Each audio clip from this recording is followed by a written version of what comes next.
Bentrovati, buon fine settimana, nuovo appuntamento con la nostra trasmissione. Il punto, l'approfondimento di oggi sarà dedicato, lo abbiamo detto in premessa, lo abbiamo pubblicizzato anche attraverso i nostri social, il quotidiano, insomma sarà dedicato al referendum, anzi ai referendum, 5 quesiti sottoposti agli elettori il prossimo fine settimana, quindi cerchiamo di spiegare insomma di che cosa stiamo parlando, cerchiamo di spiegare insomma cosa saranno sottoposti gli elettori che andranno a votare, perché anche questo è un tema, c'è chi andrà a votare, c'è chi non andrà a votare, come sempre insomma cerchiamo di spiegare insomma l'esercizio, anche l'esercizio, l'utilità dell'esercizio del voto o del non voto in questo caso. Allora si parlerà di lavoro attraverso questi referendum con i promotori, con diciamo diverse opportunità, diciamo anche diciamo interlocutori, e cercheremo di capire poi nello specifico di che cosa stiamo parlando. L'anteprima però come sempre ogni puntata è dedicata al nostro Totò Calì con le sue vignette, con la sua satira, il suo sarcasmo. Ciao Totò.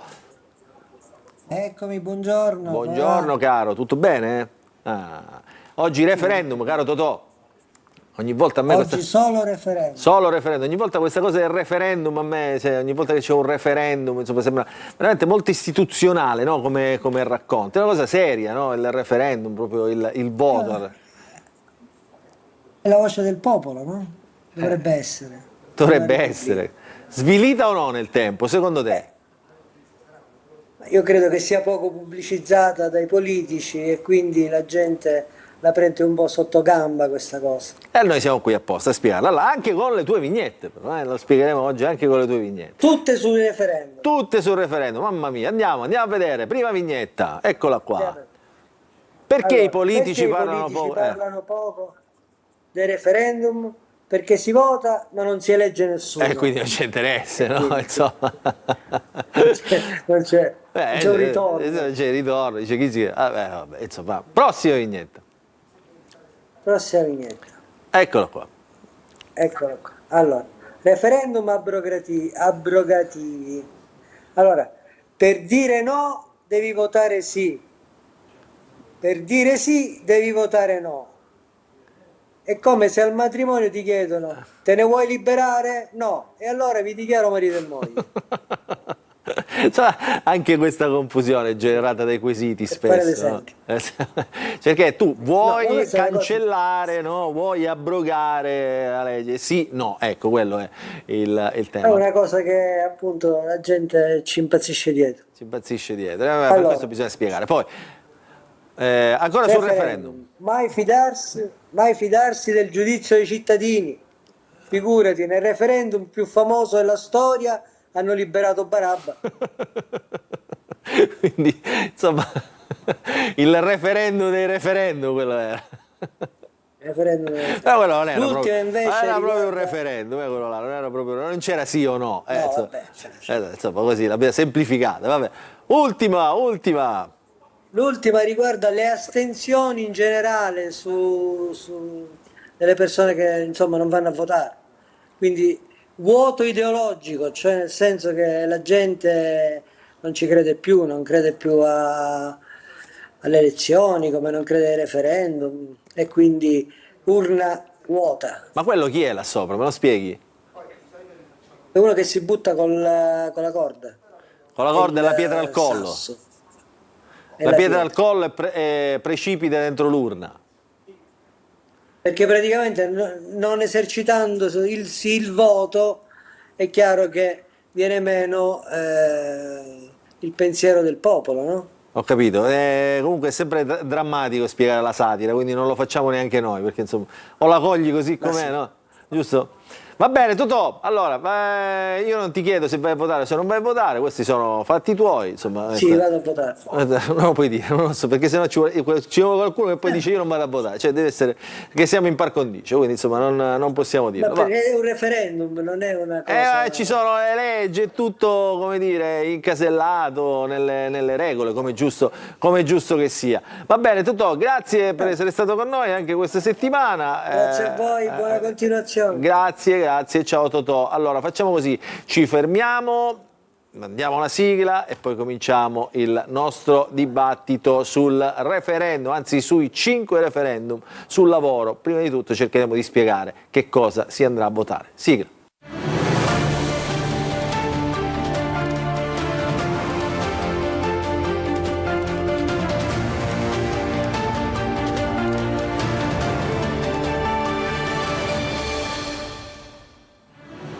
Ancora buon pomeriggio, ben trovati, nuovo appuntamento con la nostra trasmissione Il Punto, l'avete visto anche in anteprima con Totò Calì, tutte le vignette dedicate a un unico argomento che oggi vogliamo in qualche modo sviscerare e cercare di trasferire ai nostri telespettatori perché si facciano un'idea di quello che sta succedendo. Parleremo oggi dei referendum sul lavoro, si voterà 8 e 9 giugno, quindi prossimo fine settimana, si voterà appunto per 5 quesiti appunto che esplorano e in qualche modo intendono modificare la normativa attuale sul lavoro. È un unicum questo referendum perché per la prima volta, forse raramente, non è una parte politica che propone il referendum, ma un sindacato, è la CGIL, insomma, che si è fatto portavoce di questa richiesta. Quindi ovviamente le parti politiche si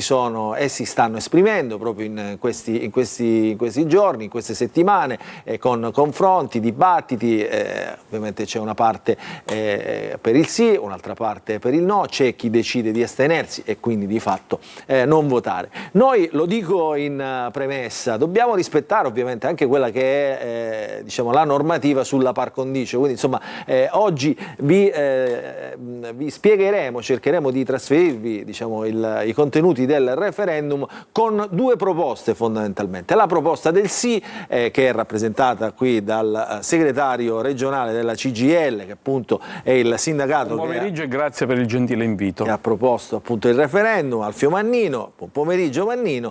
E con Ruggero Razza, rappresentante di Fratelli d'Italia, europarlamentare, rappresentante di Fratelli d'Italia. Fratelli d'Italia si è espresso come partito, come movimento in generale, per il non voto, cioè non andare a votare, quindi l'astensionismo. Per una delle opzioni previste dalla Costituzione. Per una delle opzioni previste dalla Costituzione. Sostanzialmente è un no. Lo dico per chiarezza, ovviamente ci sono altri partiti che diciamo, su alcuni quesiti non intendono esprimersi, su alcuni si esprimono in maniera affermativa, in altri in maniera negativa, quindi insomma noi rappresenteremo le due fazioni, i due fronti, poi insomma starà a voi ovviamente discernere in base anche alle vostre scelte, alla vostra cultura, alle vostre preferenze, cosa scegliere, se andare a votare oppure no. Con noi c'è come sempre Antonio Condorelli, il collega Antonio Condorelli. Ciao Antonio. Ce l'abbiamo un attimo frizzato, è in collegamento, adesso lo ricollegheremo, vediamo se lo vedo, eccolo qua, lo vedo muoversi. Antonio, vediamo se riusciamo un saluto a tutti, è un piacere essere con voi. A sentirlo. Antonio, allora ti vediamo un po' bloccato nell'immagine, abbiamo sentito la voce, però adesso cercheremo di rimetterti in collegamento. Allora facciamo un discorso in generale, lo dico a Mannino, lo dico a Razza. Uscendo fuori diciamo, dal tema del quesito del referendum, insomma il referendum, come diceva anche Totò, è un atto di democrazia, no? Lo prevede la legge, è una scelta libera data ai cittadini in qualche modo per esprimersi su determinate questioni che potrebbero cambiare ovviamente la vita dello stesso paese. Diciamo in generale un esercizio di democrazia, no? Mannino e Razza. Ah sì, innanzitutto questi quesiti hanno un merito. Senza entrare nei quesiti, che adesso centriamo perché sennò poi Mannino lo sa perché glielo dico, perché siamo stretti ovviamente in questa rigida par condicio. Stavo dicendo hanno un merito che è quello di riportare al centro dell'agenda politica del Paese il tema del lavoro, il tema della qualità, il tema della dignità del lavoro. Dentro questo scenario noi registriamo il fatto che in questi anni il lavoro si è frantumato, si è parcellizzato e questo ha indebolito la condizione dei lavoratori e delle lavoratrici, ma ha indebolito innanzitutto l'intero sistema economico e sociale. Basta pensare che in questi anni noi siamo in presenza che soltanto un lavoratore su 4, pensa alla Sicilia, ha un rapporto di lavoro a tempo indeterminato full time, e il resto dei rapporti di lavoro dei lavoratori dipendenti sono tutti lavori precari, sono lavori a tempo indeterminato, sono lavori a co-co-co, sono lavori a progetto, e questo ha un riflesso diretto soprattutto in Sicilia e nel Mezzogiorno, perché se nel resto del paese noi abbiamo una media salariale di 23.000 euro, in Sicilia la media salariale è di poco più di 17.000 euro. Questo scarto ci dice quanto sia debole la condizione sociale della nostra regione. Per questo noi riteniamo che oggi il referendum deve servire innanzitutto per provare a rimettere al centro, come dicevo prima, dell'agenda politica il tema del lavoro, rafforzarne i diritti e ragionare poi, partendo da questo, come questo può determinare una condizione di crescita economica e sociale. Dentro questo scenario, in una stagione in cui ci sono fette sempre più ampie di popolazioni che sono attraversate da sentimenti di sfiducia, di rabbia e di rassegnazione, noi riteniamo che uno strumento democratico può alimentare quella partecipazione democratica partendo dalle esigenze vere dei lavoratori e delle lavoratrici. Grazie, il tema del lavoro, insomma, anche questo. Il tema del lavoro, intanto il referendum. Il tema del lavoro arriva dopo 2 anni in cui dall'inizio dell'esperienza del governo Meloni il lavoro cresce, e questo lo dicono tutti gli indicatori, e cresce anche la disoccupazione, nel senso che è aumentato il numero dei lavoratori e diminuito il numero di coloro che non lavoravano, è aumentata l'occupazione femminile. Porre il tema del lavoro al centro dell'agenda politica è senza dubbio meritorio. Che lo strumento possa essere quello del referendum ho dei seri dubbi. Che l'approvazione dei quesiti referendari determina di per sé l'aumento dei contratti a tempo indeterminato, anche questo nei fatti non è vero. Adesso centriamo su tutti. Quindi, senza entrare nel tema dei quesiti, io mi permetto di dire una cosa. Nella storia dei referendum che hanno attraversato la nostra Repubblica ci sono stati dei referendum nei quali la partecipazione è stata enorme, e quindi hanno avuto la capacità di coinvolgere i cittadini di fronte ad alcune scelte che la politica non era nelle condizioni e nella capacità di realizzare. Ci sono stati anche dei referendum che hanno determinato un cambio sostanziale. Penso al referendum che ha portato il sistema della Prima Repubblica a finire dopo il referendum sul maggioritario, i famosi referendum di segni, ma anche alcuni referendum sui diritti civili, quelli sul divorzio. In quei casi non si è mai posto il problema di quanti cittadini sarebbero andati a partecipare, perché il Costituente ha detto: perché un referendum sia valido deve avere una partecipazione popolare così ampia da significare che il tema è effettivamente un grande interesse pubblico. Oggi noi che cosa stiamo compiendo? Non un qualcosa di simile a quello che io ho appena detto. Noi stiamo realizzando un congresso della sinistra pagato dai cittadini, perché la parte più dura e pura della sinistra, rappresentata dalla CGIL, vuole fare la guerra alla parte riformista, che è quella che ha introdotto le misure che oggi decideranno. Ora ne parliamo. Ma di fatto è questo. Però di fatto è questo. Perché noi stiamo chiedendo chi ha inserito le norme che chiediamo di abrogare? Il Partito Democratico. Quindi essenzialmente... Non c'è dubbio, purtroppo... No, però voglio chiarire 2 aspetti. Se volevo partecipare al congresso del PD, caro Luca, mi iscrivevo al PD, ma soprattutto lo pagava il PD, non allora Antonio, abbiamo ristabilito Antonio, e poi do la risposta a Mannina e poi entriamo nel racconto. Però io volevo velocemente. Non c'è dubbio che ci sia comunque uno scollamento tra quelle che sono le istanze del mondo sindacale e quello che è l'assetto del centrosinistra attuale, ma anche passato, perché, come ricordava l'onorevole Razza, una parte delle norme delle quali si chiede l'abrogazione provengono da quel pacchetto del Jobs Act tanto caro a Matteo Renzi. E tutt'oggi il Partito Democratico è spaccato tra la posizione di Elly Schlein, quella ufficiale, e quella invece dei singoli gruppuscoli che ci sono all'interno. Questa spaccatura continua anche nel centro-sinistra, invece il centrodestra si mostra più compatto. Quindi purtroppo c'è la soglia del 50% che per la validità di questo referendum, che ricordiamo è di tipo abrogativo, ma permane un problema di scollamento tra quelle che sono le istanze del mondo sindacale e quello che invece è l'assetto del centrosinistra, che al momento è diviso in 1000 rivoli. Mannino, risposta. Io non sto partecipando a un dibattito sul Partito Democratico, sulle contraddizioni che attraversano il Partito Democratico, anche su alcuni temi come quelli del lavoro. Però voglio chiarire 2 aspetti delle cose poste dall'onorevole Razza e da Antonio Condorelli. La prima, dire che in questi anni il lavoro è cresciuto nel nostro Paese si dice una cosa non vera. Perché quindi sbaglia anche Mattarella quando lo dice, l'ha detto il Presidente della Repubblica. In questi anni, ma il Presidente della Repubblica io lo vorrei ricordare sul fatto che ha detto che è compito di tutte le istituzioni, di chi ha cariche pubbliche, alimentare la partecipazione democratica e quindi alimentare il voto. Quindi mi sarei aspettato dal partito che esprime il Presidente del Consiglio di fare una battaglia sul voto provando a rafforzare la democrazia, ma la democrazia la Costituzione. La democrazia la si rafforza praticandola e la Costituzione si rafforza praticando uno degli aspetti più importanti della partecipazione democratica, che è il voto, perché è vero che tu sei libero di astenerti. Il punto però che una cosa è essere libero di astenerti, altra cosa è esercitare un diritto, e siccome nella nostra Costituzione hai il diritto a votare, non il diritto ad astenerti, quella è una libertà che hai. Detto questo, però partiamo il tema della partecipazione, perché quando parliamo di politica del lavoro mi pare che sulla partecipazione dei lavoratori la CGIL abbia detto no. Io ho ascoltato e sto zitto. Allora, andiamo sulle nei temi non potete, appena entriamo nei quesiti non potete avere così. Torniamo sulle questioni che diceva l'onorevole Razza, che in questi anni il lavoro è cresciuto. Io non so quali dati ha l'onorevole Razza, perché i dati che noi abbiamo è che è vero che sono cresciuti il numero dei lavoratori, ma sono diminuito il numero delle ore lavorate.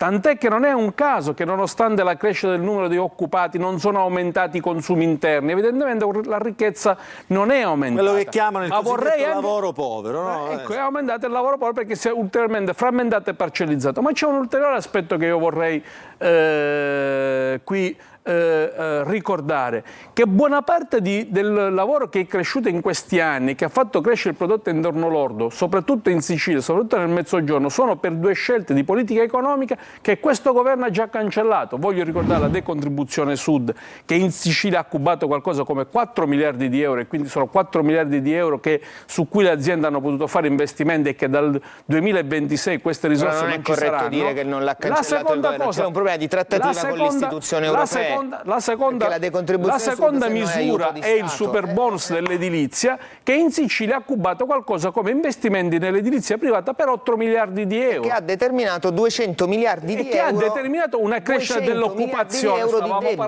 Stavamo parlando di occupazione, non è vero che ha creato debito, non è vero che ha creato debito, perché la crescita del prodotto interno lordo ha portato anche una crescita del prelievo fiscale, quindi queste cose vanno compensate. Detto questo, torniamo alla questione dei quesiti referendari e delle strumentalizzazioni sul piano politico. Noi stiamo ponendo al centro 4 quesiti referendari rispetto a norme che sono state approvate, il primo e il secondo sul Jobs Act fatti da un governo di centrosinistra. Gli altri 2 sono su provvedimenti che ha fatto il centrodestra. E siccome noi o centrodestra o centrosinistra giudichiamo i provvedimenti sul merito e sugli effetti che loro hanno sui lavoratori e sulle lavoratrici, noi riteniamo che i 4 quesiti, i 2 che dicevo prima sul Jobs Act e quello sul contratto a termine, sugli appalti e subappalti a cascata, noi riteniamo che sono 4 provvedimenti che mortificano il lavoro, che aggrediscono i diritti dei lavoratori e delle lavoratrici, e su questo chiediamo di abrogarli, perché hanno alimentato insicurezza nei luoghi di lavoro, ma soprattutto precarietà. Allora, noi non partecipiamo. CGIL, perché il principale sindacato, che è la CISL, insieme a voi, è su posizioni diametralmente opposte rispetto a quella della CGIL? O non rappresentano i lavoratori, o probabilmente c'è tanto anche di ideologico in quello che voi rappresentate. Se la Fumarola dice che l'approvazione dei quesiti significa portare indietro il mercato del lavoro di 20 anni, c'è un giudizio, evidentemente non è un giudizio tecnico, c'è un giudizio di merito completamente diverso. Voglio ricordare che un'altra organizzazione sindacale che nel 2015 scioperò con noi sul Jobs Act, oggi dice che sul Jobs Act voterà e farà votare a favore. La CISL legittimamente 10 anni fa sosteneva il provvedimento fatto dal governo Renzi e continua a sostenere quel tipo di provvedimento. Io vorrei chiederti come mai Fratelli d'Italia, che allora disse e giudicò quel provvedimento del governo di centrosinistra completamente sbagliato e un danno per i lavoratori e per le lavoratrici, oggi che abbiamo la possibilità di cambiare quella legge che, ripeto, in questi 10 anni non ha prodotto nessuno dei risultati per cui fu approvata, ma anzi ha solo ed esclusivamente ancora di più mortificato il lavoro, frantumato il lavoro, resi i lavoratori e le lavoratrici più precari, come mai non lo sostiene? Perché io voglio ricordare... Ma perché non la cambi il Luca, perché si è dovuto arrivare ai referendum? Perché noi... non c'è un'azione del Parlamento. Perché la CGIL... Così come è sempre stato. Perché la CGIL alcuni anni fa ha fatto una raccolta di firme su leggi di iniziativa popolare, su un nuovo statuto dei lavoratori e delle lavoratrici, in cui queste norme erano previste, e il Parlamento a distanza di 5 anni ha ritenuto non opportuno intraprendere nessun tipo di, io non so perché di scelta. Però voglio il tempo a cui si riferisca era quando l'Italia era governata dal centrosinistra. Ma ho capito, però noi non abbiamo fatto il referendum contro questo governo politico. Però mi hai fatto noi una facciamo domanda. Però fate campagna elettorale per i partiti. Posso fare una cosa, mi hai fatto una domanda. Noi vogliamo affrontare le questioni di merito, e sulle questioni di merito diciamo che queste sono leggi sbagliate, che hanno precarizzato il lavoro e ha reso i lavoratori più poveri in questi anni. Ha reso i lavoratori più poveri in questi anni, tant'è che il Caro Luca, sai qual è la grande differenza? È che la loro posizione ideologica pensa che il mercato del lavoro possa essere calmierato è ideologico dallo Stato, o no? mentre il lavoro lo crea l'impresa. Mi chiedi? Il lavoro... Sì. Oggi ci sono... E questo lo dice l'Istat nel rapporto che ha pubblicato alcune settimane fa. Crescono in Italia i rapporti di lavoro a tempo indeterminato. Ma io non so, l'onorevole Razza, dove prende questi dati. Non li piglio questi dati, sono cresciuti i lavoratori a tempo indeterminato. Intanto vorrei ricordarti due elementi. Avete qualcuno in reazione? Fate pigliare l'Istat così, perché l'hai uscito... Prendiamolo e tu vedrai che negli ultimi 2 anni in Sicilia le percentuali... Ma noi siamo in Italia, la Sicilia è un punto di riferimento importante, e quando parli con me, parli con una persona che ha stabilizzato più di 17.000 precari. Quindi quando uno parla con chi ha avuto la responsabilità di un ruolo di governo, io pensavo che stessimo discutendo di questioni di merito, non propaganda, ma soprattutto propaganda che non è facilmente riscontrabile. Il merito qual è? Perché ci sono i dati che parlano chiaro. Oggi, negli ultimi 10 anni, chiedi al dirigente della tua funzione pubblica che si chiama Igliozzo, gli chiedi quanti precari sono stati stabilizzati sotto il governo di centrodestra. Onorevole Razza, ti posso fare una domanda? Negli ultimi 10 anni, dall'approvazione del Jobs Act a ora, ti risulta che il potere d'acquisto dei salari e degli stipendi è diminuito di oltre il 9%? È un dato di verità? No, non è un dato di verità pensare che il Jobs Act incida... sai perché? Siccome viviamo in un mondo globale che ripone anche le logiche della finanza pubblica all'interno di un mercato generale, pensare che il potere d'acquisto possa crescere o diminuire in funzione dell'esistenza o non esistenza dell'articolo 18 è una balla. No, io ti dico, no, però il potere d'acquisto è determinato dal fatto... No, però ci sono gli economisti che dicono che in presenza di lavoro precario, il lavoro precario corrisponde al lavoro povero, e quindi oggi ci sono 4 milioni di lavoratori e lavoratrici che sono poveri pur lavorando. Ci sono altri 5 milioni di lavoratori e lavoratrici che sono in una condizione di indigenza pur lavorando. Mannino, le faccio Vogliamo partire da questo? No, però voglio rispondere anche qua a una cosa che diceva Razza a proposito dell'impresa, perché questi referendum parlano molto al mondo dell'impresa. Che è tutta contraria. Non mi risulta, poi chiediamo alle piccole e medie e vediamo se sono contrari. Perché vorrei ricordare all'onorevole Razza che una delle questioni che stava alla base... pigliano il quorum. Perché se è vero che alla base del Jobs Act era quella di liberare il mercato del lavoro da lacci e lacciuoli, e quindi consentire alle imprese di superare la barriera dei 15 dipendenti, perché una volta che non c'era più l'obbligo del reintegro si diceva noi consentiremo alle aziende di uscire dal nanismo aziendale, vorrei chiedere all'onorevole Razza in questi 10 anni quante sono le aziende che da piccole e medie aziende adesso ne parlate perché stiamo entrando nei temi devo dare una risposta o no? In un secondo, perché se no entriamo ancora nel questo è uno dei temi del referendum, il numero dei lavoratori eccetera, quindi insomma dobbiamo rispettare, io ve lo dico, insomma come tutte le elezioni siete insomma abbastanza conoscitori del tema. Allora facciamo perché così. sei un uomo di mezza età adesso, però non è che puoi fermarci così. Ci fermiamo allora facciamo così, ci fermiamo un attimo. Pausa pubblicitaria, poi entriamo nelle 5 questioni dei quesiti referendari. Dopo la pausa.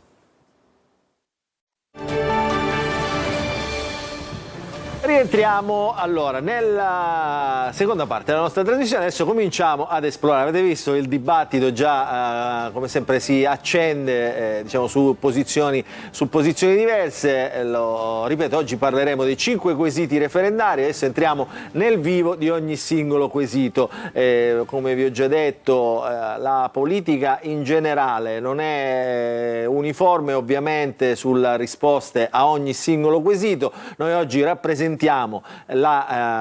l'espressione del sì con la CGIL, che è la proponente dei referendum, quindi rappresenta il fronte del sì, e con Fratelli d'Italia, l'onorevole Ruggero Razza, il fronte del no / astensionismo, quindi insomma non andate a votare. Questa è la proposta di questo partito. Vi ricordo che sono referendum abrogativi. Allora, la prima questione, il quesito numero 1, tratta di disciplina dei licenziamenti illegittimi. La scheda è verde. Per ogni singolo quesito abbiamo preparato una scheda che è curata dalla nostra Simona Mazzone, che spiega brevemente di che cosa si tratta, e poi ritorneremo con Alfio Mannino, segretario regionale della CGIL, con Ruggero Razza, europarlamentare di Fratelli d'Italia, con il nostro Antonio Condorelli. Cercheremo di capire e di sviscerare i temi di ogni singolo quesito. La prima scheda sul primo quesito. Si torna alle urne in concomitanza con le elezioni amministrative in alcuni comuni e regioni domenica 8 e lunedì 9 giugno. Si votano 5 referendum incentrati sul lavoro, precariato, sicurezza del lavoro e immigrazione. Una consultazione promossa dalla CGIL insieme ad altre organizzazioni sindacali e movimenti civici. Sarà necessario raggiungere il quorum con la partecipazione di almeno il 50% più 1 degli aventi diritto. Per la prima volta potranno partecipare anche categorie più ampie di elettori fuori sede, ovvero coloro che, per studio, lavoro o cure mediche, si trovano da almeno 3 mesi lontano dal proprio comune di residenza. Si tratta di un referendum abrogativo su 5 quesiti diversi, suddivisi in schede di altrettanti colori. Scheda verde chiaro per il quesito numero 1, contratto di lavoro a tutele crescenti, disciplina dei licenziamenti illegittimi, abrogazione. Questo quesito riguarda il Job Act e gli assunti dopo il marzo 2015 e propone l'abrogazione della disciplina sui licenziamenti previsti dal contratto a tutele crescenti. Attualmente nelle imprese con più di 15 dipendenti un lavoratore licenziato illegittimamente non ha diritto a reintegro. L'abrogazione di questa parte permetterebbe il suo reintegro e un risarcimento se il giudice dichiara ingiusto il licenziamento. E questo è il tema: licenziamenti illegittimi e contratti a tutele crescenti. Allora, adesso ve l'ho detto prima, cerchiamo di rispettare la par condicio, quantomeno sui tempi, anche per permettere ai nostri telespettatori di comprendere su che cosa bisogna esprimersi. Allora, licenziamenti illegittimi e contratti a tutele crescenti. Mannino, che vuol dire votare sì a questo referendum? Ma innanzitutto significa liberare i lavoratori dalla preoccupazione che nel caso in cui viene licenziato illegittimamente non abbia il diritto alla reintegra. Perché guardate, tutto questo sta determinando il fatto che vi è una legislazione che è tutta sbilanciata a favore di quell'azienda, ma soprattutto di quelle aziende che non rispettano spesso i contratti di lavoro, che non rispettano le norme sulla sicurezza, e quindi un lavoratore o una lavoratrice che rispetto a comportamenti non adeguati e idonei da parte delle aziende possono legittimamente mettere in campo le proprie legittime pretese, spesso rischiano di essere licenziati, in questo caso illegittimamente, senza che abbia poi la possibilità di avere un diritto di reintegra. Questo naturalmente non rende i lavoratori e le lavoratrici liberi di esprimersi con la loro intelligenza e per affermare i propri diritti in quel luogo di lavoro. E guardate, tu parlavi del contratto a tutela crescente. Tutto questo soprattutto è un problema per i lavoratori giovani, perché sono i giovani lavoratori, quelli assunti dopo il febbraio del 2016, a non avere questo diritto, e quindi significa essere lavoratori e lavoratrici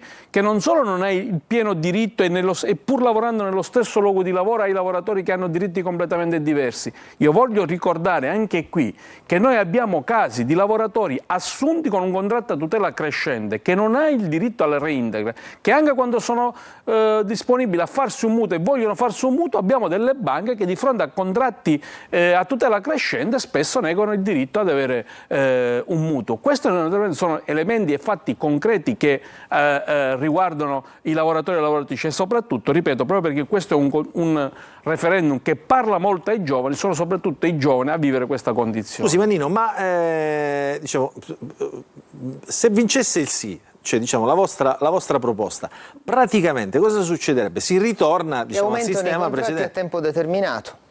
Si ritorna al sistema precedente, no? Che di fronte a un provvedimento, che di fronte a un licenziamento dichiarato illegittimo, perché qui non stiamo parlando di rapporto di lavoro che si conclude perché un'azienda è in crisi, perché sta chiudendo, perché ci sono crisi aziendali, perché tu ti devi tenere un lavoratore che è stato negligente. No, stiamo parlando di un lavoratore che è stato illegittimamente licenziato sulla base di una sentenza di un giudice e quindi noi riteniamo che quando si è in presenza di un licenziamento illegittimo il lavoratore abbia diritto alla reintegra sui luoghi di lavoro. L'onorevole Razza, interrompendo, mi diceva si ritornerà ai contratti a tempo determinato. Forse lui non sa che proprio per questo noi abbiamo messo in campo anche un altro quesito che ora ci arriviamo, perché sui contratti io posso avere idee diverse dalle tue, Razza, ma non prego. sa, no, ecco. Allora, il tema è molto semplice. Se passa il sì, cosa succede? Che aumenta la precarietà, che aumenteranno i giovani che non avranno un contratto a tempo indeterminato, non ho interrotto, che aumenteranno il numero dei giovani che avranno meno contratti a tempo indeterminato e questo significherà nella vita di ogni giorno meno possibilità di accedere a un mutuo, meno possibilità di andare in una finanziaria, meno possibilità di comprare una casa, meno possibilità di raggiungere in maniera solida la serenità familiare. Perché? Perché inevitabilmente il datore di lavoro, il quale nel 99,9% dei casi non pensa al proprio dipendente come a un nemico, perché l'impresa cresce grazie al lavoro, è più forte il rapporto, visto che noi siamo anche il governo che insieme alla CISL ha voluto approvare la legge sulla partecipazione dei lavoratori agli utili delle imprese, il legame lavoratore-impresa in modo sano è un legame indissolubile. Allora l'effetto quale sarà? Che a propria tutela, probabilmente sbagliando, l'imprenditore tra il fare un contratto a tempo indeterminato dal quale può in ogni caso liberarsi più facilmente a legislazione vigente rispetto a fare un contratto a tempo determinato preferirà farlo a tempo determinato. Perché esattamente in questi 10 anni non è accaduto. Io non noi so perché non è accaduto. Noi dobbiamo fare io ti posso dire perché sta accadendo. In questi 10 anni la precarietà è aumentata. Al di là del fatto che parliamo, sono i numeri che ne parlano. Anche altra cosa, parliamo non della indistinta platea, ma della suddivisione delle imprese che hanno un numero di lavoratori superiore a 15, che per chi conosce la strutturazione del mercato del lavoro italiano non sono la maggioranza, ma la minoranza. Quindi sostanzialmente noi ci stiamo rivolgendo a una platea di lavoratori minoritari, non aggiungendo garanzie, ma possibilmente levando la possibilità che abbiano un contratto a tempo indeterminato. Non mi pare una scelta lungimirante. Allora, intanto vorrei sempre ricordare come mai allora quando questo provvedimento fu approvato il partito dell'onorevole Razza votò contrario, se aveva tutti questi aspetti positivi. Perché, ripeto, siccome noi siamo in Italia e i dati parlano chiaro che in questi ultimi 10 anni la precarietà è aumentata, perché noi siamo passati da un paese in cui vi erano il 42% di rapporti di lavoro a tempo indeterminato, al fatto che oggi siamo un paese in cui ci sono il 34% di rapporti di lavoro a tempo indeterminato. Quindi abbiamo perso in questi 10 anni 8 punti in termini percentuali di rapporto di lavoro a tempo indeterminato. In mezzo cosa c'è stato in termini di crisi economica? In Sicilia questo dato è ancora peggiore perché in Sicilia rispetto a una media nazionale del 34% dei rapporti di lavoro a tempo indeterminato, in Sicilia siamo al 22%. Perché non è un caso che tutta questa condizione di precarietà fa sì che ogni anno dalla Sicilia scappano via 25.000 ragazzi e ragazze e non scappano via perché loro vogliono essere più affascinati da Berlino piuttosto che a Londra. Scappano via dalla Sicilia. Pensavo che ci fosse un limite. Scappano via dalla Sicilia perché non vogliono alla propaganda. Obiettivamente Scappano non via. stiamo scardinando. Scappano. Ma non è che il mercato del lavoro o la capacità di costruzione di un'economia in crescita o la crescita del prodotto interno lordo o le condizioni di crescita di un mercato hanno nella legislazione sul lavoro la leva principale? La leva principale è l'investimento pubblico o privato. E allora Quindi spiegami, non c'entra niente. spiegami perché avete tagliato il super bonus, perché avete tagliato la decontribuzione sud, spiegami perché avete fatto quei provvedimenti che indeboliscono il nostro apparato economico e produttivo.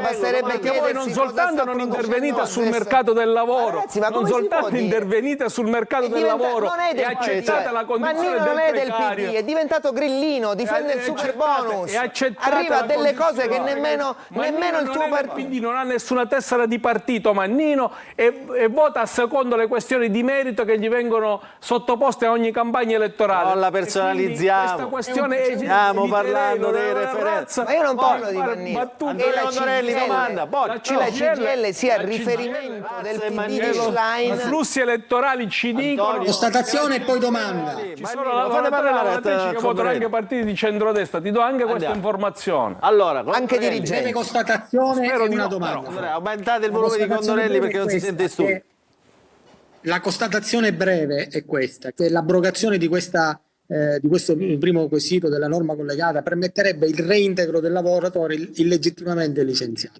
Ed è una cosa sacrosanta, solo che purtroppo il centrosinistra col Jobs Act ha demolito dei pilastri che nel tempo hanno prodotto una consuetudine che porta le aziende a non stipulare o a tendere di non stipulare più questa tipologia di contratto.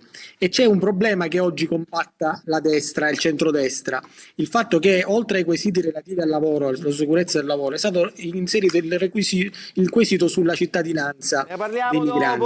Ne parliamo dopo perché è uno dei punti del referendum. Adesso lo affronteremo. Io però, Mannino, faccio una domanda, ma questo, la risposta al sì a questo, loro dicono astenetevi perché non cambierà fondamentalmente poi nulla,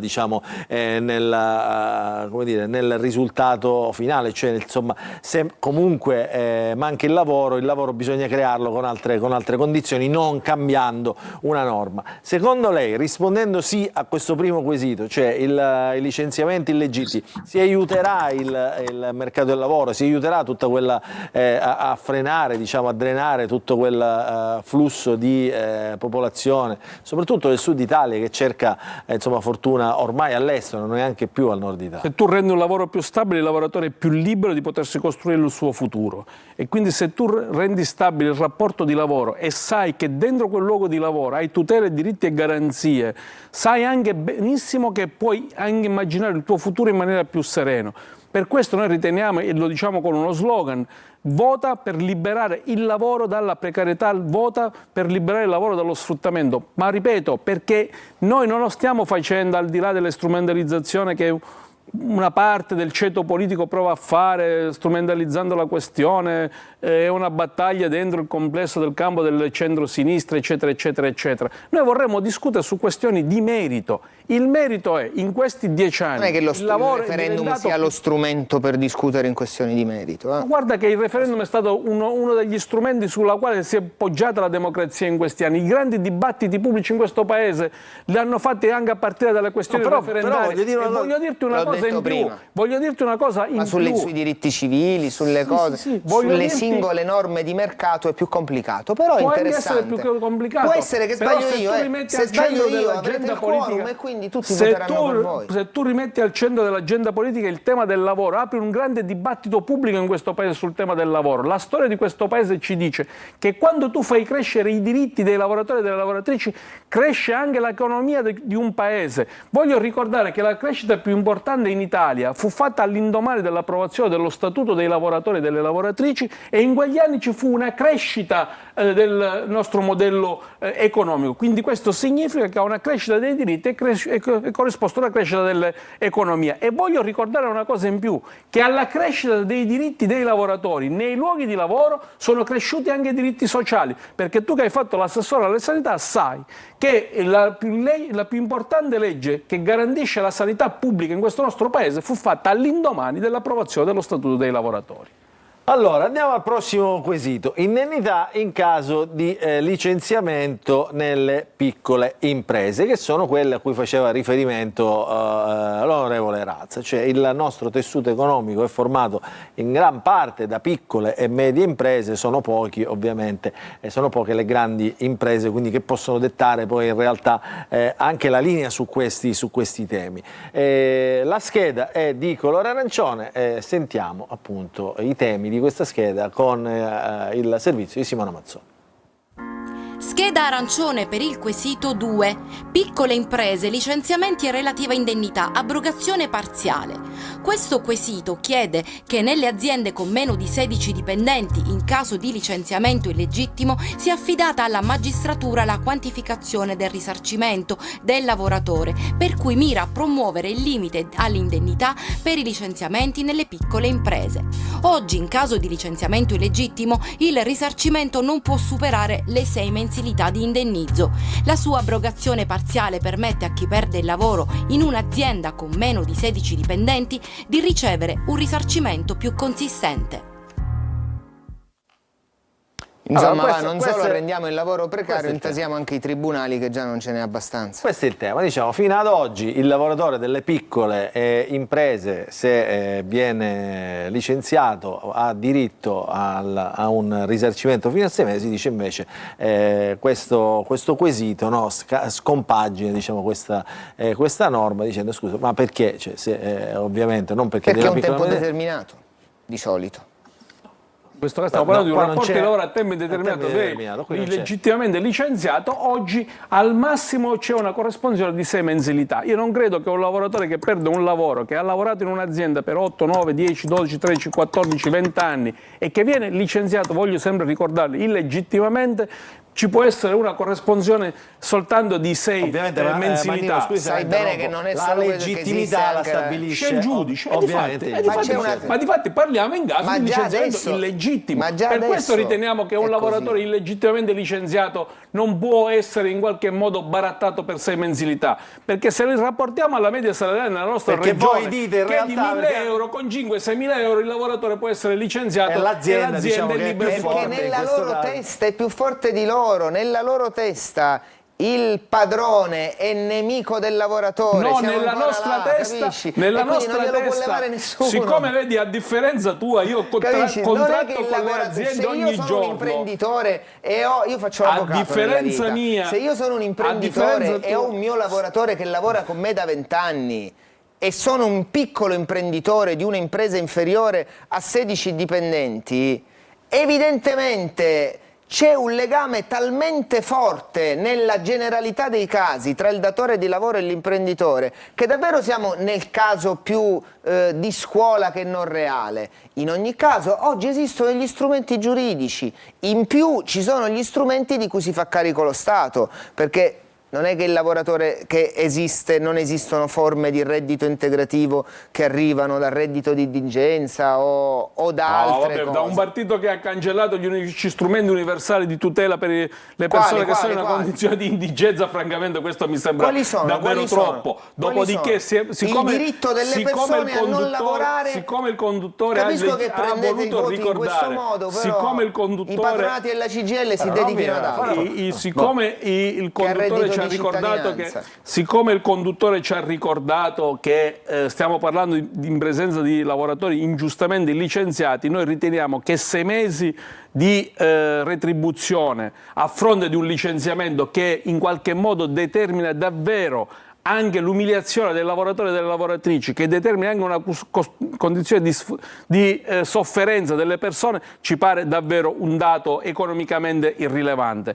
Seconda cosa, scusi, Mannino, questi provvedimenti, quando dico queste sono a tutela delle aziende sane, quelle che non mortificano i lavoratori e le lavoratrici. Seconda cosa, il sostegno alla CGIL sul piano economico non ce l'ha dal reddito di indigenza o dal reddito di cittadinanza, perché dovrebbe saperlo che quello non portano nessun dato economico neanche ai nostri patronati, neanche ai nostri CAF, che spesso devono fare un lavoro su cui poi non vengono neanche retribuiti dallo Stato. Io difatti penso invece che se i lavoratori e le lavoratrici che pagano l'1% del loro stipendio alle nostre organizzazioni sindacali, non perché gliel'ha scritto il medico, ma perché nella loro autonomia si vogliono iscrivere a un sindacato e si vogliono fare tutelare e rappresentare da un sindacato, noi riteniamo che un lavoratore e una lavoratrice che abbia stipendi dignitosi a maggior ragione si iscrive all'organizzazione sindacale. Le provocazioni le rimandiamo al mittente. Alla CISL che dice che se si approva questo referendum non si fa il loro interesse.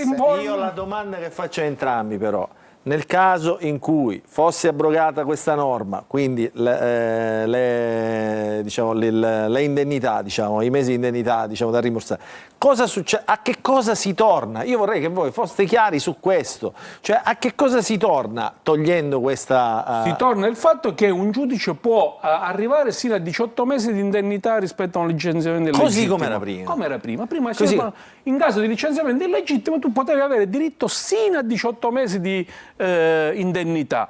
Naturalmente, siccome sta alla valutazione del giudice, il giudice valuterà le ragioni della gravità del licenziamento, valuterà la condizione economica dell'azienda, valuterà tutta una serie di questioni che pondererà nel momento in cui emetterà una sentenza. Però noi riteniamo che aziende, anche aziende piccole aziende, ma prima del 2015 perché non fallivano le piccole aziende? Perché prima del 2015 il nostro apparato economico e produttivo era più forte e più solido?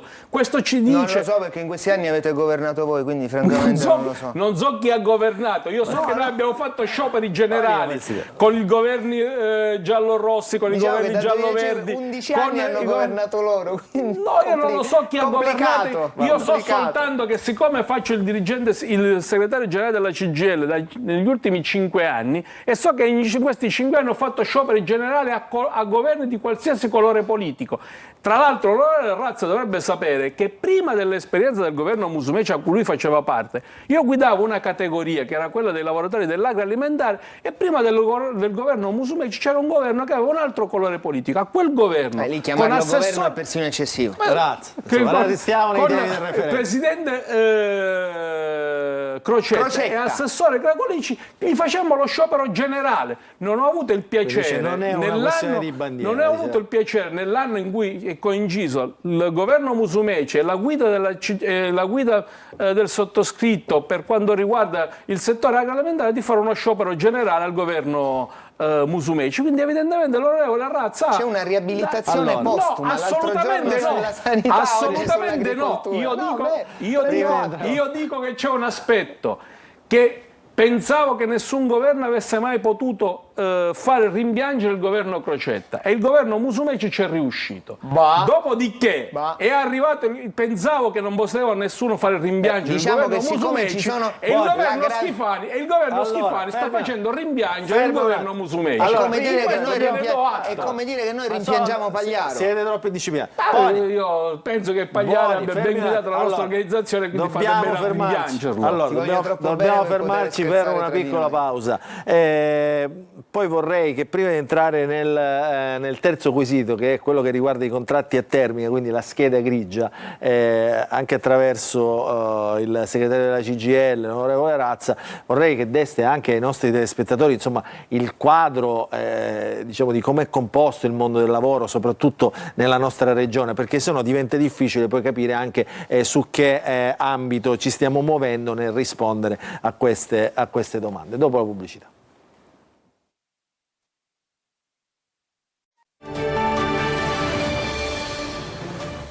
Rientriamo in diretta. Allora, Antonio Condorelli, ci sei? Eccolo qua. Si accende il dibattito non solo sul mondo del lavoro, ma ovviamente, come era facile immaginare, questo dibattito sui referendum poi entra totalmente poi nell'agone delle opinioni anche politiche. Non a caso ovviamente tutti i partiti si sono schierati per dare al proprio elettorato una risposta e un'interpretazione a quelle che sono, lo ricordo, 5 domande che riguardano il mondo del lavoro, che in Sicilia è un mondo, no, complicato, Antonio, lo raccontiamo spesso, un mondo difficile, perché diciamo vive molto spesso su regole borderline. Aumentano anche nella nostra regione i morti, le morti bianche, le morti sul lavoro, aumentano anche come dire, i tassi di disoccupazione, proprio perché questo lavoro in Sicilia è diciamo così, difficile trovarlo anche nei modi regolari. Prego. Il problema serio è se l'eventuale abrogazione di queste norme sia idonea a aumentare la stabilità del lavoro. Purtroppo quello che viene meno sono le precondizioni politiche per favorire la stabilità del lavoro, per favorire anche la possibilità di una programmazione della vita dei singoli cittadini, ed è un discorso che, se noi lo focalizziamo soltanto sugli ultimi anni dal punto di vista politico, diciamo non riusciamo a ottenere una risposta. C'è un percorso che proviene da quando si è intervenuto sul Jobs Act, che passa anche dal periodo Covid, che passa anche dalle crisi internazionali e che passa purtroppo anche sul fatto che sono venuti meno dei colossi importanti nel settore industriale italiano. Rispetto a tutto questo, purtroppo le risposte rischiano di non arrivare dall'esito di questo referendum. Anche l'arrivo della globalizzazione, il mondo dell'est, insomma, che rende tutto molto più difficoltoso e competitivo, l'abbassamento appunto del costo del lavoro, insomma, restare a certi livelli in questi anni diventa davvero difficile. Io però approfitterei della presenza, no, Antonio, della presenza del segretario della CGIL, esulandolo un attimo dal ruolo, diciamo, di promotore e sostenitore del sì, per fare una fotografia di quello che è il mondo del lavoro attuale nella nostra regione, cioè quali sono i comparti che in questo momento sono in maggior salute e quali quelli che in questo momento soffrono davvero. Ma noi abbiamo una condizione nella quale, anche in virtù diciamo, dei provvedimenti di natura di politica economica che i governi hanno fatto, abbiamo il settore dell'edilizia, sia l'edilizia pubblica che l'edilizia privata, che ha buoni dati da un punto di vista sia occupazionale sia anche di crescita del prodotto interno lordo. L'agricoltura, che è un'agricoltura di eccellenza, pur se in presenza di un mercato del lavoro caratterizzato da lavoro sfruttato e sottopagato, che comunque ha una sua significativa tenuta, purtroppo sulle politiche industriali in senso stretto negli ultimi mesi noi registriamo un calo, così come nel resto del paese. Voglio ricordare che l'Italia è da 24 mesi di calo di produzione industriale. In Sicilia questo calo non ha avuto ancora un impatto devastante, perché naturalmente noi abbiamo qui dei dati generali di difficoltà del nostro apparato industriale, però anche qui la crisi inizia a mordere. Il punto è che noi abbiamo una crescita significativa dell'occupazione nel sistema dei servizi, ma il sistema dei servizi purtroppo sta determinando una fetta sempre più ampia di lavoratori e di lavoratrici poveri, perché quello che dicevo prima, il numero di occupati anche in Sicilia è cresciuto, però non sono cresciuti il numero delle ore lavorate, ma soprattutto sono diminuiti il dato dei salari nella nostra regione, tant'è che noi siamo passati dal 2022 al 2023 a una media salariale di 17.300 euro e quest'anno è soltanto a 17.000 euro. E la cosa che dicevo, nonostante è cresciuto il prodotto interno lordo, non cresce il consumo interno. Quindi significa che sono cresciuti il numero dei lavoratori, ma sono cresciuti il numero dei lavoratori poveri. Avete richiesto prima i dati Istat, la nostra Simona Mazzone li ha subito recuperati. I dati Istat, se volete, li mandiamo in grafica, e poi mandiamo anche ovviamente la scheda grigia che riguarda i contratti a termine. Se ce l'abbiamo, chiedo alla regia, mettiamo in grafica la foto con i dati Istat che, insomma, come diceva Mannino, in sintesi, diciamo, registrano buoni numeri per il settore delle costruzioni, delle attività professionali, numeri più bassi, insomma, per la manifattura, insomma. In Sicilia cresce molto anche il terziario, no? Il settore dei servizi, il turismo. i servizi. Allora facciamo così, mandiamo la scheda grigia che riguarda i contratti a termine, che sono quelli di cui si è discusso, almeno a mia memoria, da un ventennio, diciamo dall'epopea Berlusconi in poi, di contratti diciamo meno tutelati, quelli che poi secondo una parte politica hanno in qualche modo contribuito a indebolire il mondo e le tutele nel mondo del lavoro. Quindi contratti a termine, scheda grigia, perché cosa si vota? Scheda grigia per il quesito 3. Abrogazione parziale di norme in materia di apposizione di termine al contratto di lavoro subordinato, durata massima e condizioni per proroghe e rinnovi. Questo quesito propone la cancellazione di alcune norme introdotte dal Job Act e di reintrodurre l'obbligo di causale per i contratti di lavoro inferiori ai 12 mesi per garantire una maggiore tutela ai lavoratori precari in forma libera e senza dover produrre alcuna giustificazione. Mannino, ci spieghi. No, ma l'ha spiegato benissimo la vostra collega. E noi riteniamo che i contratti a termine inferiori, anche se sono inferiori a 12 mesi, debbano avere una sua causale. L'azienda ha bisogno di coprire perché c'è una malattia, c'è un infortunio, c'è una maternità, giustifica in questo modo, c'è un picco produttivo, giustifica quel picco produttivo. Non giustificare le ragioni perché tu procedi a un contratto di lavoro a tempo determinato, francamente noi riteniamo che sia un grosso errore, sia uno degli elementi di fragilità non soltanto del mercato del lavoro, ma soprattutto sia una delle secondo voi si fa ricorso a questo tipo di contratto, diciamo, per aggirare le norme sulle assunzioni? Diciamo. Assolutamente sì. Che cosa si tornerà? Diciamo, torna al fatto che per un rapporto di lavoro, anche se inferiore a un anno, tu devi indicare la causale. Grazie, perché non va bene. È una, diciamo, previsione necessaria che si regge ai due quesiti precedenti, perché se da un lato io aumento la possibilità di fare indirettamente il ricorso al lavoro precario perché rendo meno interessante per l'impresa il ricorso al contratto di lavoro a tempo indeterminato, poi giustamente mi devo porre il problema di fare in modo che ci sia una ragione di quel tempo indeterminato, quando è probabilmente il sistema nel suo complesso che deve reggersi. Io la risposta la do esattamente come l'ho data nel primo dei quesiti. Noi oggi abbiamo un sistema che favorisce, se correttamente applicato, il ricorso a contratti a tempo indeterminato, rendendo l'impresa adeguatamente sicura di poter uscire dal vincolo contrattuale quando si verificano le necessità di poterlo fare. Ritengo che questo sia prioritario come obiettivo, perché poi nel tendenziale, quando la produzione industriale inizierà a crescere, prima Alfio Mannino faceva riferimento al calo della produzione industriale, sappiamo che questa è legata a condizioni di mercato europeo soprattutto, perché l'Italia è produttore industriale di paesi vicini che oggi sono in condizioni economiche o di recessione o di crescita inferiore all'Italia. Non a caso il rapporto Draghi ci chiede come Unione Europea di investire sulla competitività. L'auspicio di un sistema che funzioni è che in una condizione di bilancio agevole, come indicano le agenzie di rating,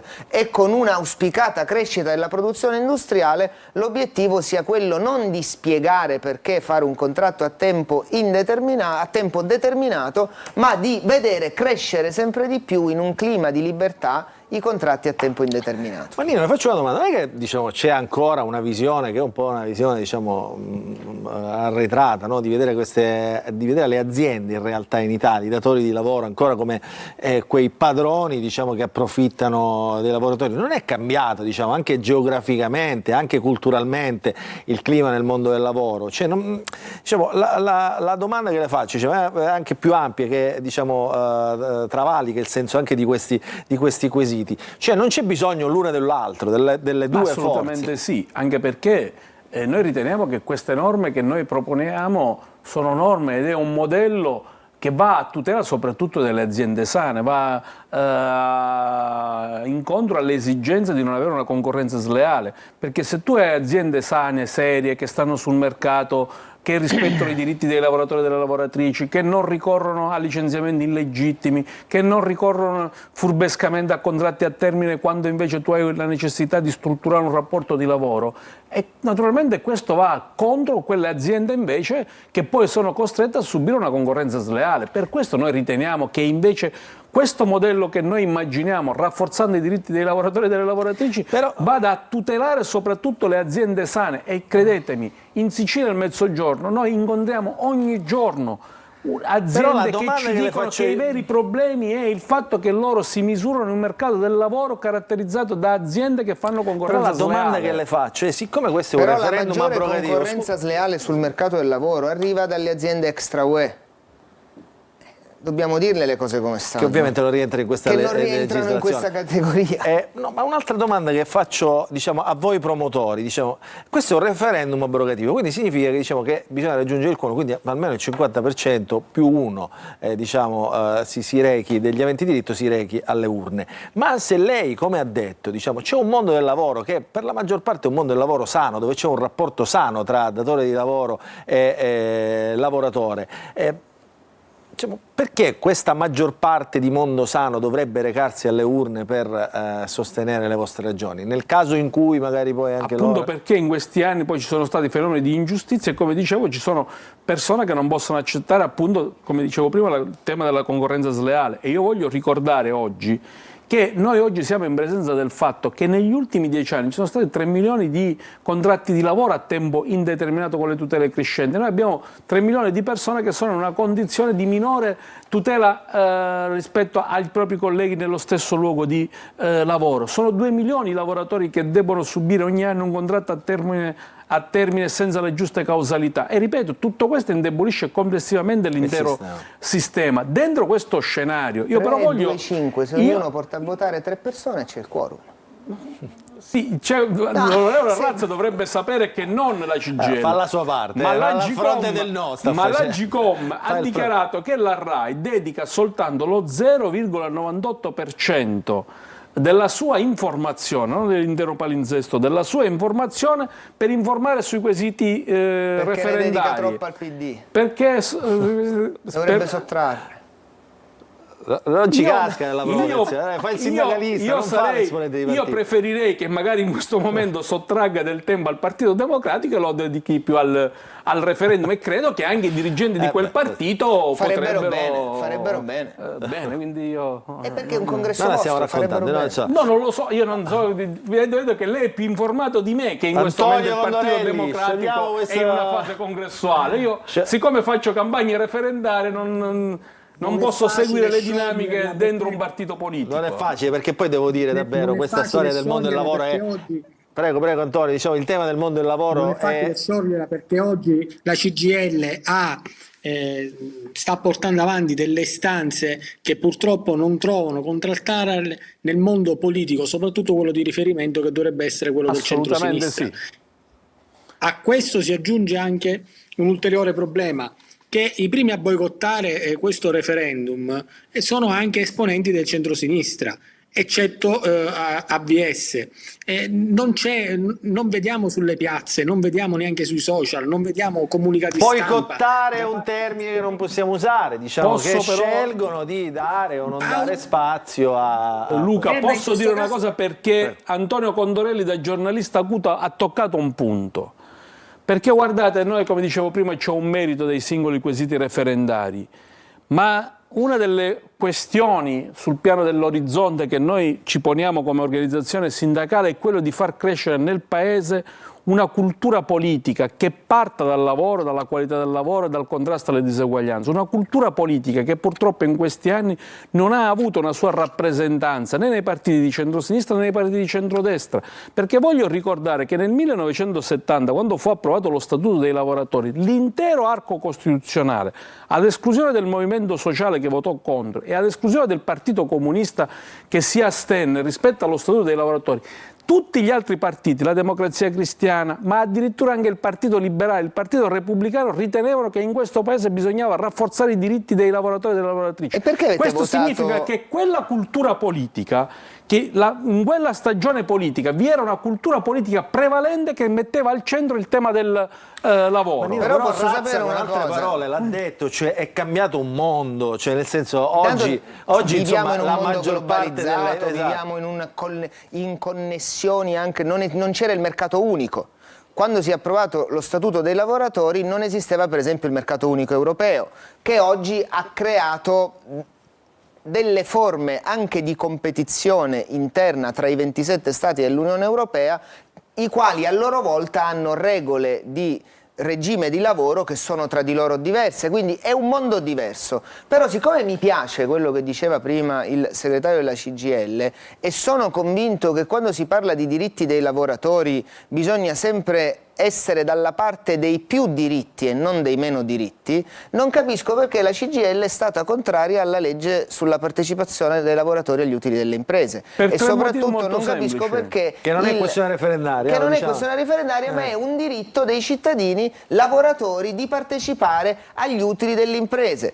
Temo che sia una questione ideologica, ma sono disposto a ricredermi se sbaglio. Assolutamente sì. Risponde e poi andiamo alla scheda rosa. Assolutamente sì. Comunque prendo atto che il sindacato di riferimento del Partito dell'Onorevole Razza è passato dall'UGL alla CISL. Vorrei capire se gli iscritti di quella grande organizzazione sindacale che hanno segnato assieme alle altre organizzazioni sindacali la storia del movimento sindacale concordano con tante delle posizioni dell'onorevole Razza. Però vorrei dire tre cose. Non lo so, perché prima, quando io ho dovuto scegliere dei commissari li ho nominati dalla CGIL, quindi questo, non saprei... Questo le rende onore. Ma le scelti facendo una valutazione di merito di sulle competenze. La seconda però... Torniamo sulla questione della legge sulla partecipazione. Allora vorrei ricordare tre cose. La prima, quella non ha valore erga omnes. La singola azienda può decidere se riconoscere la partecipazione dentro la sua azienda. Quindi sono le aziende che possono decidere. Cioè il libero mercato, una cosa che oggi benissimo, ma una cosa che oggi già c'era, perché un'azienda può cambiare il proprio statuto e può prevedere, non c'era bisogno di una legge per rivendicare la partecipazione dei lavoratori nelle aziende. Ma noi diciamo ancora di più, il problema è che lì si è limitato il perimetro, perché noi diciamo che i lavoratori e le lavoratrici debbono usare la loro intelligenza, la loro passione per contribuire nelle scelte di quell'azienda, ma non stando in un consiglio di amministrazione, ma nel poter decidere come quell'azienda si deve posizionare sul mercato, come si deve posizionare nel rispetto delle regole sulla salute e sulla sicurezza, come si poter posizionare sul terreno dell'innovazione, come si deve poter posizionare sul terreno della formazione. La dico più Pensare semplice. di aggiungere un posto a tavola nel consiglio di amministrazione, una storica battaglia di una parte politica precisa, la CGIL è contraria, ci sta. L'onorevole Razza dovrebbe spiegarci perché la sua parte politica, cosa si va a votare, perché la sua parte politica non è mai stata per la concertazione che tanto bene ha fatto in questo paese, e quando va bene vi limitate alla consultazione o forse alla semplice comunicazione. Il primo tavolo sulla concertazione arrivò alla provincia di Catania nel 1994, prima dello Stato. Mi pare che governasse la destra. Responsabilità solidale negli appalti. Scheda rosa. Quarto quesito. Scheda rossa per il quesito 4. Esclusione della responsabilità solidale del committente, dell'appaltatore e del subappaltatore per infortuni subiti dal lavoratore dipendente di impresa appaltatrice o subappaltatrice come conseguenza dei rischi specifici propri dell'attività delle imprese appaltatrici o subappaltatrici. Abrogazione. Il quarto quesito, legato alla sicurezza sul lavoro, intende ampliare la responsabilità dell'azienda che commissiona un appalto. Attualmente questa responsabilità riguarda solo i rischi generici, mentre la proposta mira a includere anche i rischi specifici legati agli incidenti. L'attuale normativa infatti non lo obbliga a corrispondere ai cosiddetti danni differenziali, cioè tutti quelli riconosciuti dalla magistratura in sede civile, che non sono già stati indennizzati dall'INAIL. Allora, questo mi sembra un quesito davvero molto interessante e come dire, molto applicabile, passatemi il termine, in Sicilia, perché qui si parla di lavori in subappalto, cioè una ditta vince, un'azienda, una ditta vince una commessa che poi diciamo subappalta ad un'altra azienda, quindi di fatto si scaricano le responsabilità, le attività prima di tutto e poi le responsabilità. Il caso, diciamo, per renderlo ai nostri telespettatori, il caso di Casteldaccia è uno di questi, no Mannino, parlo al segretario della CGIL, lavoro in subappalto, responsabilità, ci sono state delle vittime, chi ha subappaltato in questo caso ha minori responsabilità del subappaltante, questo è il tema. Quindi voi cosa chiedete? Anzi, cosa dite in questo? Intanto noi partiamo da alcuni elementi di fatto. Oggi ce lo dice l'INAIL, il 70% degli infortuni sono in aziende che lavorano in appalto o in subappalto. Le più grandi stragi che sono avvenute nel 2024 sono state tutte stragi che sono avvenute tra lavoratori che lavoravano in subappalto per aziende che avevano subappaltato, che erano grandi aziende di Stato. Vorrei ricordare RFI, vorrei ricordare Enel, vorrei ricordare Brandizzo, vorrei ricordare Casteldaccia, perché lì ci fu un'azienda municipalizzata che fu coinvolta. Il problema è che oggi un lavoratore o una lavoratrice che lavora in appalto, che naturalmente ha condizioni di minor tutela da un punto di vista della salute e della sicurezza, perché spesso queste sono aziende in cui non rispettano i dispositivi di protezione, tutta una serie di altre questioni. Nel caso in cui di infortuni sul lavoro, l'azienda madre, che dovrebbe essere responsabile lungo tutta la filiera, non ha nessun tipo di responsabilità. Io voglio ricordare che nell'incidente di Brandizzo si è scoperto che dentro quel cantiere vi erano 60 aziende che lavoravano. 30 di queste aziende erano non aziende con una propria struttura produttiva, ma erano 30 persone che lavoravano lì con la partita IVA. E l'incidente di Brandizzo ha fatto sì che quei lavoratori che lì sono stati colpiti, che erano a partita IVA, non hanno avuto nessun tipo di tutela e non c'era nessuna responsabilità da parte delle aziende. Dobbiamo essere precisi, lo consente la legge, là le aziende che hanno vinto i subappalti avrebbero dovuto controllare, questo è, diciamo, sì, poi... ma le aziende che sono costrette, se tu vai da appalto ad appalto, da subappalto a subappalto, non c'è dubbio che quando poi la redditività del lavoro che fai diminuisce sempre di più, perché lunga la filiera, lunga tutta la filiera, tu diminuisci la redditività, non c'è dubbio che poi le aziende scaricano sull'anello più debole. Perché non va bene per voi? Sembra un modo sbagliato per raggiungere un obiettivo condivisibile. Perché un modo sbagliato? Intanto il principio di responsabilità del datore di lavoro sul proprio dipendente è rispetto a chi è effettivamente il datore di lavoro. Quello che invece pone come obiettivo, che io condivido, Alfio Mannino, è legato alla quantum della commessa che arriva al subappaltatore, il quale a sua volta è figlio del ribasso con cui l'appalto è stato aggiudicato. Allora, probabilmente su questo tema una riflessione andrebbe fatta, perché c'è un certo timore in Italia, qualche volta interviene l'autorità giudiziaria, anche la procura, e fa bene a farlo, perché dentro i subappalti si annidano anche qualche volta degli interessi criminali, qualche altra volta delle turbative, però noi dovremmo avere la voglia e il desiderio di dire che c'è una norma inapplicata in Italia nel codice degli appalti, che è il dialogo competitivo. Il dialogo competitivo consente, soprattutto nei più grandi lavori, e tragicamente questi incidenti sono avvenuti tutti in grandi lavori, molte volte appaltati da grandi imprese e da grandi imprese di Stato, noi dovremmo dire probabilmente che quando un appalto rispetto alla base d'asta ha un ribasso e poi consente un subappalto, è perché all'origine è l'aggiudicazione che non doveva avvenire con quel ribasso. Perché sostanzialmente Mannino cosa ci dice? Noi dobbiamo fare attirare la responsabilità anche all'impresa madre, perché il flusso economico fa sì che il minore intervento economico venga ripagato dal lavoratore, ma lo strumento è giuridicamente inappropriato e poi molto spesso potrebbe rivelarsi fatuo, perché più grande è l'impresa, più solidi sono i modelli 231 di responsabilità dell'impresa, più forte è la possibilità che in ogni caso la responsabilità anche dell'impresa madre venga scriminata. Allora noi dobbiamo dire: c'è un problema. Questo problema è legato alla tutela dei lavoratori che operano nelle piccole imprese subappaltatrici. Come si risolve il problema?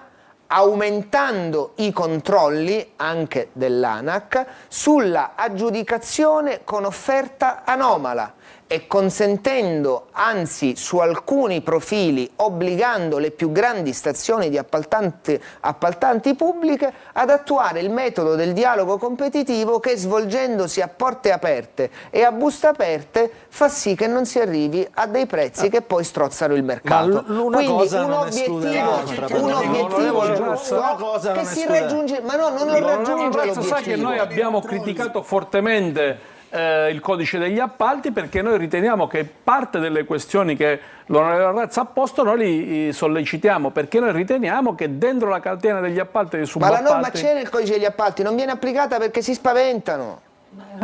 E qualche volta perché sono delinquenti, e qualche volta perché sono delinquenti. E allora non facilitiamo il sulla gara è una cosa che avviene a monte, che dovrebbe avvenire a monte sull'appalto. Non alimentiamo il subappalto a cascata.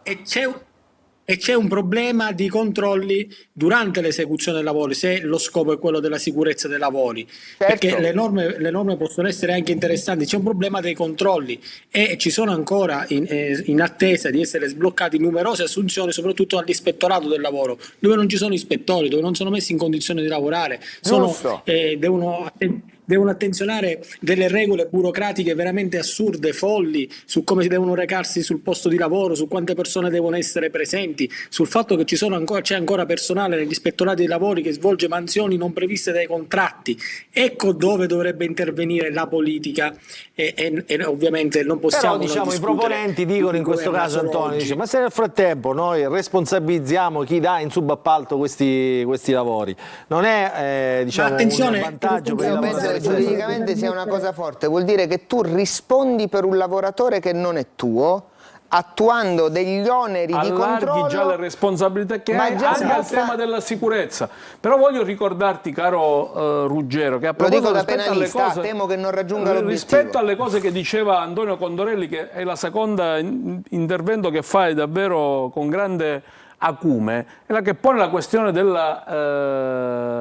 dei controlli e del fatto che noi abbiamo smantellato il sistema ispettivo, perché anche qui io voglio ricordare che noi in Sicilia nella precedente legislatura era stato fatto un accordo tra il governo regionale e l'Ispettorato Nazionale del Lavoro per far sì che i lavoratori e le lavoratrici siciliani vincitrici di concorso nazionale potessero operare in Sicilia. Vorrei capire come mai il governo che lei sostiene alla regione siciliana ha bloccato questo accordo, ritenendolo che non lo può fare perché procurrerebbe un danno economico alla regione stessa. Pronto a chiedere insieme a voi le dimissioni dell'assessore se non si fa. Allora, noi l'abbiamo già chiesto, quindi. Fermiamoci, l'ultima pausa, poi abbiamo l'ultimo quesito che riguarda la cittadinanza, la scheda gialla, dopo la pubblicità.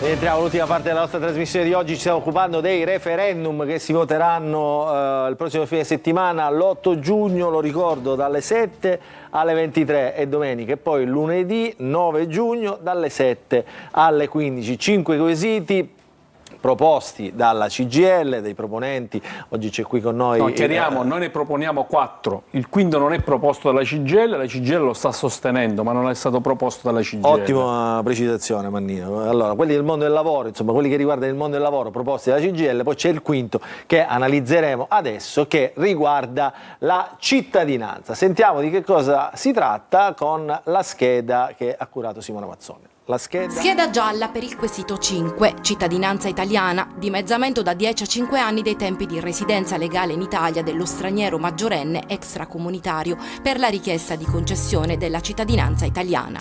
Il quinto quesito propone infatti di dimezzare da 10 a 5 anni il periodo di residenza legale in Italia necessario per presentare la richiesta di cittadinanza per i cittadini extracomunitari maggiorenni. La legge attuale fissa in 10 anni il tempo minimo per presentare domanda. Il referendum non cambia gli altri requisiti necessari per ottenerla, come la conoscenza della lingua italiana, un reddito adeguato, non aver riportato condanne penali, l'adempimento degli obblighi tributari e l'assenza di cause ritenute pericolose per la sicurezza della Repubblica. Allora questo è, diciamo, quello in qualche modo divisivo, no? Perché entra poi proprio nella, diciamo, nella composizione del nostro paese, la cittadinanza, dimezzare da 10 a 5 anni la possibilità, gli anni, diciamo, per avere la cittadinanza italiana. Voi votate sì anche questo, no? Sì, assolutamente, questo non è un quesito che noi abbiamo proposto, ma riteniamo almeno che aumenta il corpo elettorale, quindi va sostenuto per 2 ordini di ragioni. La prima, perché noi riteniamo che maggiore integrazione e maggiore coesione porta maggiore sicurezza, perché quando i lavoratori, le lavoratrici, i cittadini e le cittadine vengono in qualche modo messi in una condizione di maggiore integrazione sociale, questo, come dicevo prima, alimenta maggiore sicurezza. Seconda questione, perché qui stiamo parlando di diminuire 5 anni tutti di problemi di natura amministrativa, perché gli altri requisiti restano tutti. E vorrei ricordare che tra i requisiti c'è quello di saper parlare la lingua italiana, quella di non avere carichi pendenti, quella di avere un contratto di lavoro ininterrotto negli ultimi 5 anni.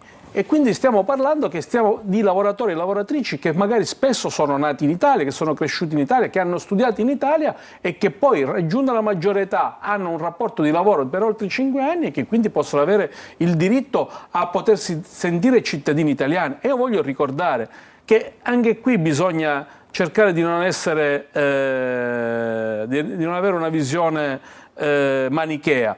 Perché è impossibile che noi, se tu sei figlio di un calciatore e per sbaglio il tuo bisnonno è passato in Italia, hai il diritto alla cittadinanza nell'arco di 48 ore. Se tu invece lavori, studi in Italia, paghi regolarmente le tasse, non hai nessun carico penale, non hai diritto alla cittadinanza. Soprattutto in un paese in cui legittimamente io sostengo e sono contento che ci sia questa norma, anche perché io non sono nato in Italia, sono nato in Germania e sono figlio di immigrati, ma ci sono persone che qui non sono neanche nate, che nel loro orizzonte di vita non hanno neanche più la volontà di ritornare in Italia, che hanno il diritto di esercitare il voto.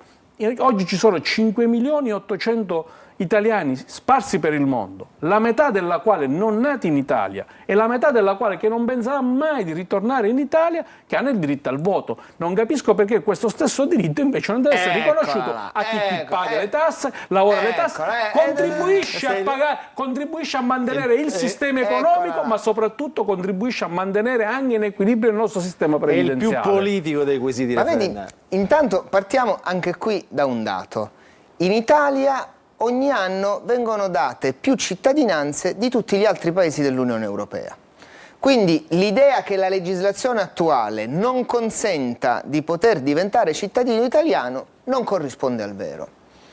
Capisco dalla coda della risposta del mio amico Alfio che induce ad aumentare il corpo elettorale, magari pensando che tendenzialmente possa votare nella parte opposta a quella di chi oggi governa, però io dico che è molto semplice poter dire che già oggi esiste un sistema di concessione della cittadinanza italiana che consente a chi la richiede di averla con un numero di possibilità superiori rispetto a quello che accade negli altri paesi. In più oggi noi abbiamo fatto dei decreti flussi, cioè abbiamo consentito, proprio perché il sistema del mercato del lavoro lo richiede, di avere tramite dei flussi regolari e quindi con un regolare contratto di lavoro la possibilità di venire a lavorare in Italia. Siamo contrari ovviamente alla immigrazione irregolare, siamo contrari allo sfruttamento dell'immigrazione, siamo contrari alla mafia degli scafisti, siamo preoccupati, ecco perché 5 anni purtroppo è anche un tempo troppo breve, perché o noi guardiamo il mondo attorno a 360 gradi o non ci rendiamo conto che esiste anche chi arriva nel nostro territorio nazionale non con il desiderio, a dispetto di quello che magari dice, di rispettare la nostra cultura. Ma io sono rimasto scioccato vedendo un servizio di una grande rete televisiva nazionale dove si diceva per esempio che c'erano alcune comunità di fede musulmana che inneggiavano alla possibilità di applicare la Sharia in Italia. Allora esiste un tema anche di tutela dell'identità culturale. In che cosa c'è una compressione di diritti se io sono un immigrato che ha seguito un flusso regolare, che ha preso la residenza e che ha diritto ad avere, come ogni altra persona che risiede in Italia, la possibilità di accedere ai nostri servizi? Il tempo inferiore a 10 anni come atto di legame alla cultura e alla civiltà del nostro paese, francamente mi sembra un vorrei tema ricordare che stiamo parlando di 5 anni di minuto in totale. Luca, un minuto vorrei ricordare che 5 anni avendo avuto un rapporto di lavoro continuativo. Perché voglio fare un esempio. Se io sono uno che è nato in Italia e i miei genitori hanno preso il diritto alla cittadinanza quando io ho compiuto 18 anni, dell'Unione Europea la Spagna, in cui c'è questa... la Germania, la Francia, tutti 5 anni. E allora perché ne danno di meno? di cittadinanza rispetto all'Italia? Perché l'Italia non dà la cittadinanza No, a chi nasce qui, cresce qui e paga le tasse no. qui. In Italia diamo la cittadinanza a uno che ha avuto suo nonno che era in Italia 100 anni fa, perché ci fa la richiesta e gli diamo la cittadinanza, cosa che oggi non è prevista in tutti gli altri stati europei, tant'è che i calciatori preferiscono venire in Italia piuttosto che in Spagna, perché qui hanno il diritto alla cittadinanza prima dalla Spagna. Io capisco. Però che io vorrei parlare con una questione di merito. Io Il capisco Papa che voi potrebbe avere la cittadinanza italiana, no? Visto che il nonno, insomma, in qualche modo gli antenati.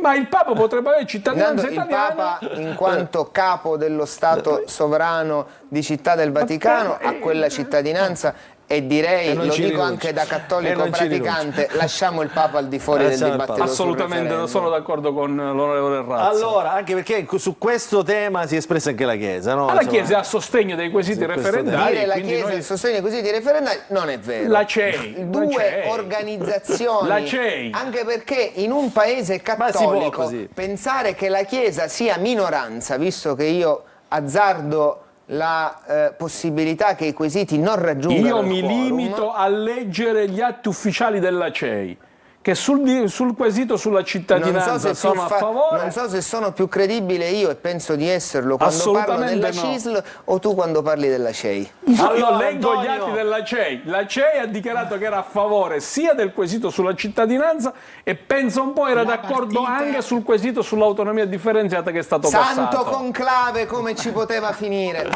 Antonio. La partita poi si giocherà lì nelle urne. C'è questo scoglio del 50% che è uno scoglio serio, restano questi punti programmatici, questi punti che ha fissato la CGIL sul tema del lavoro, ma anche il tema della cittadinanza, che sono dei temi politici. Però non so quante orecchie nel mondo parlamentare, soprattutto di centrosinistra, sono pronte a sostenere concretamente, anche dopo il referendum, questi temi. Non so se il PD in Sicilia ha fatto manifestazione sul referendum, andrebbe chiesto alla classe dirigente del PD. Io però, diciamo, lo dico a Mannino, lo dico anche a Razza, credo che però una riflessione, insomma, su alcuni temi, diciamo, anche che abbiamo affrontato oggi, sicurezza, insomma, tutele del mondo del lavoro, sviluppo lo anche dico da deputato europeo, io penso che il tema del mercato del lavoro deve diventare un tema europeo. È un tema perché se noi fondamentale. abbiamo uno spazio unico e un mercato unico e non dobbiamo creare delle condizioni di disparità e quindi di competitività del sistema da Stato a Stato, da impresa a impresa, evidentemente, probabilmente questo è uno di quei temi che potrebbe diventare oggetto di una riflessione. Do una notizia all'onorevole Razza, noi subito dopo la stagione referendaria presenteremo come sindacato europeo una proposta di statuto unico europeo dei lavoratori e delle lavoratrici in Europa. E quindi insomma un passo avanti ancora, diciamo, anche nell'interpretazione di È questo un po' quello che modo. fa la Confindustria, no? Con il trilateral, Germania, Francia e Spagna. Cioè Italia, Francia piano piano e si Germania. incontrano, ovviamente. È un Nemmeno metodo lapsus, l'Italia è leggermente fuori quando si parla di... No, se no entriamo in un altro argomento. Allora, grazie.